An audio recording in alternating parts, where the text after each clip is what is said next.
Shining Force is a strategy RPG for the Sega Genesis. Back in the day, I essentially described it as Nintendo has Fire Emblem and Sega has Shining Force. Except these were the days before Fire Emblem ever saw a Western release, so maybe flip that around. Either way, no one really knew what the heck I was talking about, but nowadays you get it, right? Anyways, Shining Force is some classic SRPG goodness through and through. You build up a group of varied, and I mean varied, heroes and work your way through some good, old-fashioned, square grid, turn-based, I swear the random number generator hates me at times, battles. Except, Shining Force is an example of an SRPG that plays a bit more with the RPG elements too, allowing for explorations of towns, talking to NPCs, and even navigating the world map. It is also a forgiving game, with a paltry penalty for hitting a game over, achieved by having the main character defeated in battle, with you simply returning to your last save point with all experience earned, items gained, and gold acquired, except that then your gold is reduced by 50%. Considering how much money can be made in the game though, losing even 50% for the occasional game over is nothing to be concerned about. Other than that, there is no permadeath for characters. They can be resurrected for dirt cheap if they do die in battle, and with the main character's egress spell allowing you to intentionally retreat from a battle, again with XP, gold, and items retained, it is also a very grind-friendly SRPG should you be into that. I didn't discover Shining Force until a few years after it had come out, and even then, sadly, it wasn't with an actual Genesis. During the early 2000s, I had really gotten into Super Nintendo emulation, but I also dabbled with NES and Genesis as well. Shining Force was one of my, Genesis dalliances. I went into Shining Force in a rather unassuming manner, and really isn't that the best way to set yourself up for a game to truly surprise and amaze you? A lot of my favorite games are ones that I didn't really know what I was getting myself into when I started playing them. I don't remember exactly how I learned of Shining Force though, but my best guess is I was probably searching for another strategy RPG to play. I had really gotten into SRPGs with Super Nintendo emulation, starting with trying to muscle my way through Super Robot Wars 3 in Japanese with mixed results, and later enjoying many fan-translated games like Bahamut Lagoon, Front Mission, and Der Langrisser.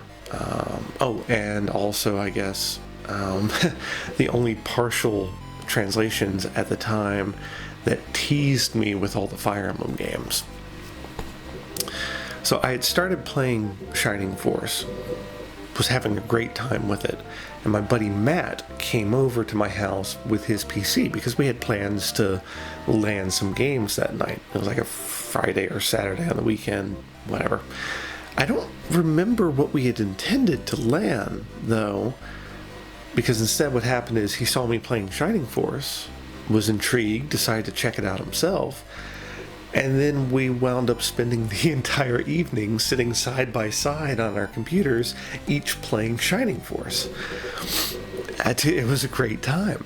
In fact, we had so enjoyed the mutual experience of just, hanging out while playing the game that it was like a day later that I agreed to take my PC over to his house just so we could continue to play Shining Force side by side. And we continued to do that until we had both beaten the game.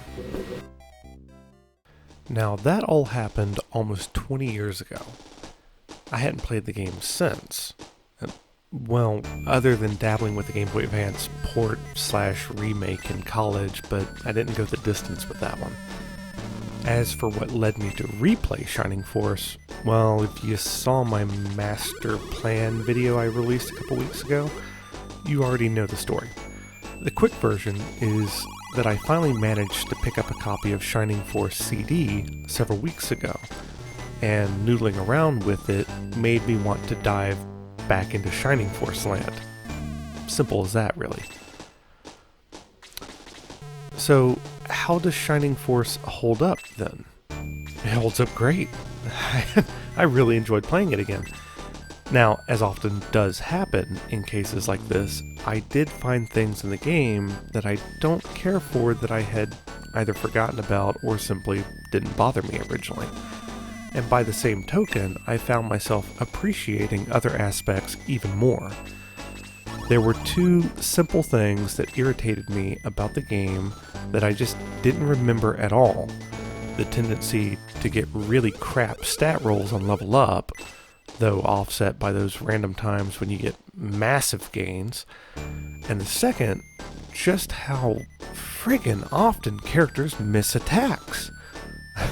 I honestly don't remember whiffing that much in the game. But that's small-time stuff, nitpicks.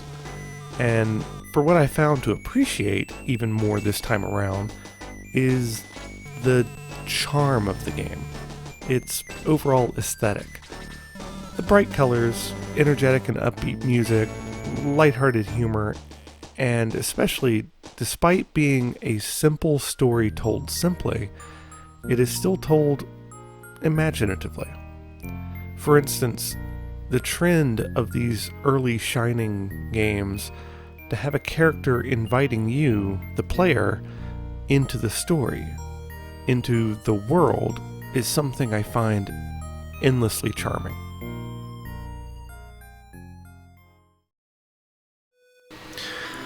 There's a simplicity, a purity, even an innocence to a game like Shining Force that you sadly don't see very often anymore.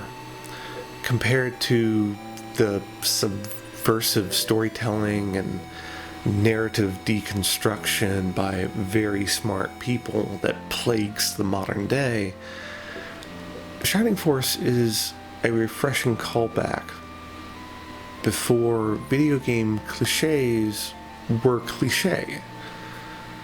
When the hero was just named Max, the bad guy was just plain evil, and the uncynical world could be saved unironically. Again, an innocent game, perfectly characterized by the grateful Simone. Happy just to have had someone to share her story with.